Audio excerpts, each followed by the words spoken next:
Hello friends, welcome back to my channel SR creations 2024. ಇವತ್ತು ನಾವು ಒಂದು ಸ್ಪೆಷಲ್ ಪರೋಟ ಮಾಡ್ತಾ ಇದ್ದೀವಿ ಫ್ರೆಂಡ್ಸ್. ಆರೋಗ್ಯಕರವಾದಂತಹ ರುಚಿಕರವಾದಂತಹ ಪರೋಟ. ಸಬ್ಬಸಿಗೆ ಸೊಪ್ಪು ಮತ್ತು ಮೂಲಂಗಿ ಎರಡು ಯೂಸ್ ಮಾಡಿ ಪರೋಟ ಮಾಡ್ತಾ ಇದ್ದೀನಿ ಫ್ರೆಂಡ್ಸ್.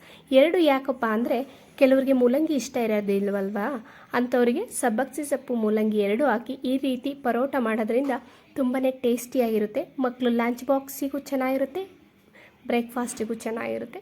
ಒಂದ್ಸಲ ಮಾಡಿ ನೋಡಿ ಫ್ರೆಂಡ್ಸ್. ಮತ್ತು ಇದುವರೆಗೂ ಯಾರ್ಯಾರು ನನ್ನ ಚಾನಲ್ ಸಬ್ಸ್ಕ್ರೈಬ್ ಮಾಡಿಲ್ವೋ ಪ್ಲೀಸ್ ಸಬ್ಸ್ಕ್ರೈಬ್ ಮಾಡಿ ಅಂತ ಹೇಳ್ತಾ, ಈ ರುಚಿಕರವಾದಂತಹ ಟೇಸ್ಟಿ ಪರೋಟ ಯಾವ ರೀತಿ ಮಾಡೋದು ಅಂತ ಈಗ ನೋಡೋಣ ಫ್ರೆಂಡ್ಸ್. ಮೊದಲು ನಾವು